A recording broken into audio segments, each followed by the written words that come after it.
Hey everyone, welcome to Cruise Blog. This is Angie, and today I'm going to talk about the pros and cons of a Royal Caribbean cruise. Let's get started.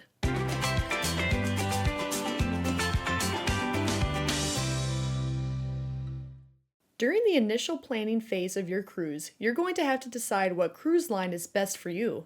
With over 25 ships, including the largest at sea, there's no wonder that Royal Caribbean is one of the most popular mainstream cruise lines today.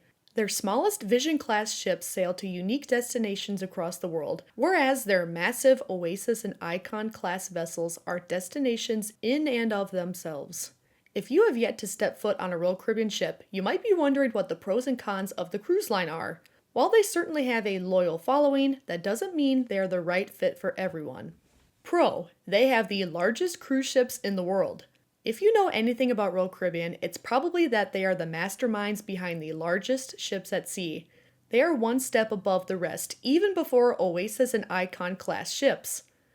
When Freedom of the Seas launched in 2006, she became the largest ship at sea, measuring just over 156,000 gross registered tons. It's almost unbelievable that less than 20 years later, Royal Caribbean is building ships that measure roughly 94,000 gross registered tons more.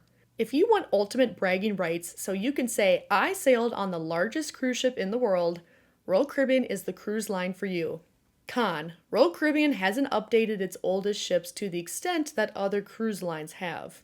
Norwegian Cruise Line took the initiative to update their oldest ships with venues that can be found on their newest vessels. Even the oldest and smallest Carnival ships have venues like Guy's Burger Joint on board. While that's not to say that Royal Caribbean's Royal Amplified program didn't upgrade some older vessels, like Navigator and Freedom of the Seas, this program completely bypassed Vision and Radiance class ships. Their older ships aren't inherently bad, but you shouldn't expect them to feel as modern as older ships on other cruise lines. In fact, they often show signs of wear and tear. Plus, if you're someone used to cruising on ships with many dining venues, both complimentary and specialty, you'll want to consider Royal Caribbean's newer ships. Pro: perfect day at CocoCay. Longtime Royal Caribbean fans know that CocoCay has been their private island in the Bahamas for a while, roughly 25 years to be exact. In 2019, they spent a reported $250 million transforming the once simple private destination into a tropical resort-like experience for their passengers. Renamed Perfect Day at CocoCay, there's something for everyone to enjoy, whether lounging on the beach, riding the tallest water slide in North America, splurging on the private beach club experience, or hanging out in the large freshwater pool. Perfect Day at CocoCay has become so popular that every single itinerary on board Royal Caribbean's newest ships, Icon of the Seas and Utopia of the Seas, are scheduled to stop here. Con: the newest ships can cost thousands of dollars to sail on. Speaking of the newest ships, in order to sail on the brand new releases with all of the bells and whistles, you'll have to be willing to spend a pretty penny. At the time of this video, the cheapest published rate for Icon of the Seas started at $1,500 per person for an interior stateroom. It's not uncommon to find some sailings starting at as much as $3,500 per person. That can be a lot to justify spending on a week-long cruise, especially if you have a large family. While not the newest ship in the fleet anymore, you're able to find 7-night sailings on board Wonder of the Seas for around $1,000 per person in an interior cabin. Pro: fun onboard activities. Royal Caribbean ships are jam-packed with onboard excitement. While not all ships are created equal, you'll find activities like ice skating, bumper cars, skydiving simulators, water slides, rock walls, surfing simulators, zip lines, and more on different ships in their fleet. In other words, Royal Caribbean is known for creating ships that can keep you active while on board. Parents will love the complimentary youth programming too.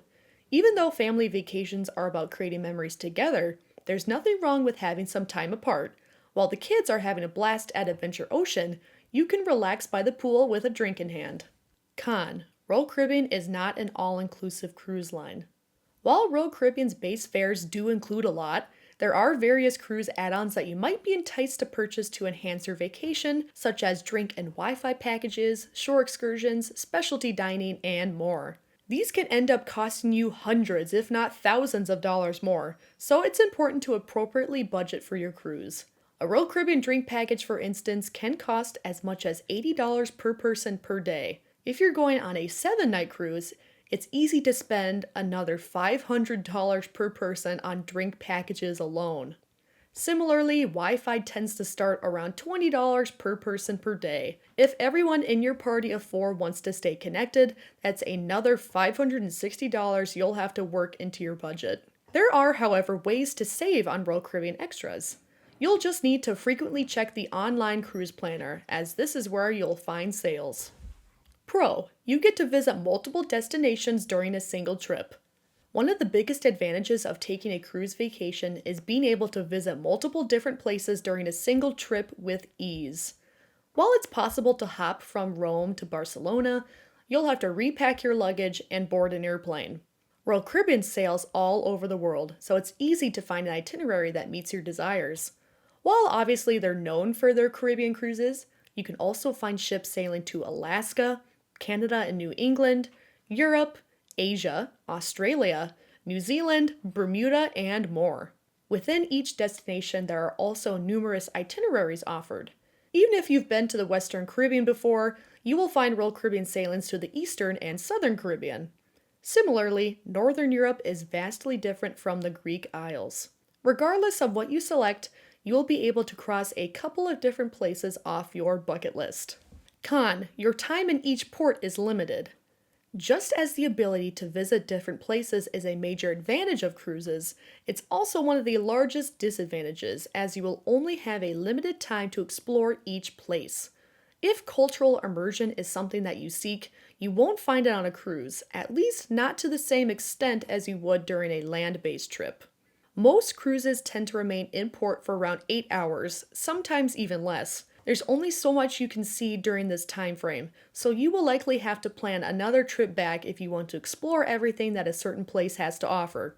If you're unsure about where you'd like to return for future trips, cruises can be a great way to sample what each destination has to offer. Pro, entertainment is included. Royal Caribbean is a leader in onboard entertainment, especially their Broadway-style musicals. Every single show on board is included in the cost of your cruise fare, so you don't have to worry about shelling out an extra $200 per ticket to watch a Broadway show. While not all ships have that level of entertainment, each ship has original productions for guests to enjoy. And if theatrical performances aren't your thing, you can listen to live music, play a round of trivia, or attend a game show. Con, itineraries are often repetitive. Royal Caribbean offers voyages that sail around the world. However, if you're looking for different cruises to the exact same region, you're likely to visit the same ports of call. Eastern Caribbean cruises, for example, tend to visit a combination of St. Martin, St. Kitts, St. Thomas, San Juan, Puerto Plata, and Labadee. While this may seem like a decent amount of ports, after 2, 3, or 4 cruises to the Eastern Caribbean, you'll likely have exhausted all ports. That doesn't mean that you cannot return and book a different excursion. If you're someone who enjoys constantly visiting new places, particularly within Europe, you might have to extend your search to sister line Celebrity Cruises. Pro, great loyalty program. The more you cruise with Royal Caribbean, the more lucrative perks you will get that will save you money on your vacation. For instance, did you know that once you reach 80 cruise points, you'll get 4 free drinks per day? Within Royal Caribbean's Crown and Anchor Society, there are 6 different tiers. You'll reach the first after you complete your first sailing, and then continue to accumulate cruise points to help you ascend the ranks. Gold level is 3 points, Platinum is 30 points, Emerald 55 points, Diamond 80 points, Diamond Plus 175 points, and the top is the Pinnacle Club at 700 points. Passengers earn 1 point for each night they sail, with 2 points per night awarded to those staying in suites. Additionally, guests sailing by themselves will also earn 2 points each night. When you reach 80 nights, not only will you get 4 complimentary drinks per day, you'll also get a free day of Wi-Fi, access to an exclusive lounge, a free photograph, and more. While 80 nights may seem like a lot, there are benefits you can reap in the meantime, such as 50% off 2 glasses of wine or beer, discounts on spa services, and casino free play. Well, there you have it, the pros and cons of a Royal Caribbean cruise. Do you agree with our list? Let us know your thoughts in the comments below. And while you're at it, don't forget to like and subscribe to our channel so you can be notified every time we have a new video.